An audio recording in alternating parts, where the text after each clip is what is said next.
नमस्कार दोस्तों, momentum study circle में आपका फिर एक बार स्वागत है। आज हम आपके सामने एक नया टॉपिक लेके आए हैं जिसका नाम है नियंत्रक एवं महालेखा परीक्षक। इसके बारे में आज हम इस विषय में चर्चा करेंगे। संविधान के अनुच्छेद 148 से लेकर 151 तक नियंत्रक एवं महालेखा परीक्षक के बारे में बताया गया है। मूल रूप से अगर बात की जाए कि इस पद की गरिमा क्या है, इस पद की गरिमा या इसका जो विस्तार है वो ये है कि ये देश की वित्तीय प्रणाली का लेखाबद्ध करने का सर्वोच्च अधिकारी होता है, सार्वजनिक धन का संरक्षक होता है और वित्त का ये संरक्षक होता है।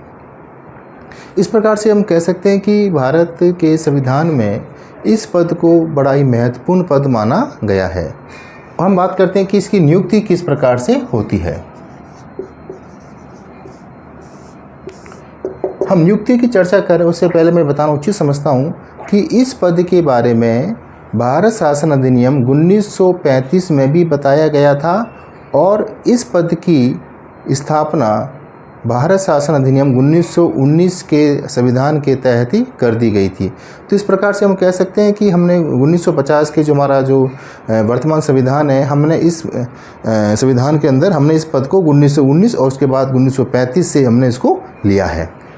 इसकी नियुक्ति जहाँ तक बात है, अनुच्छेद 148 के तहत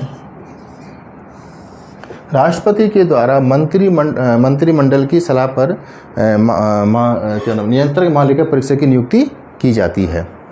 इसका कार्यकाल की जब बात की जाए तो कार्यकाल के बारे में मूल संविधान में कुछ भी इसमें लिखा हुआ नहीं है, लेकिन 1976 में 42 संविधान संशोधन के द्वारा ये बताया गया था कि 65 वर्ष या 6 वर्ष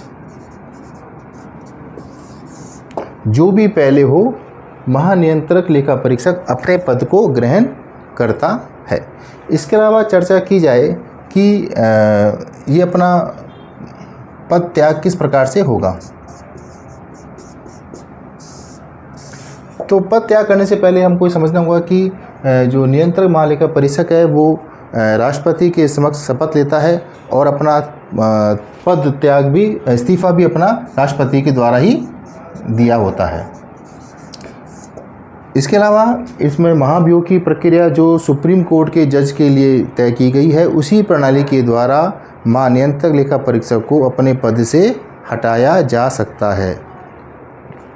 अब इसके बाद जो इसका कार्य, जो हम चर्चा करने का विषय है कि इसका कार्य महत्वपूर्ण क्या है।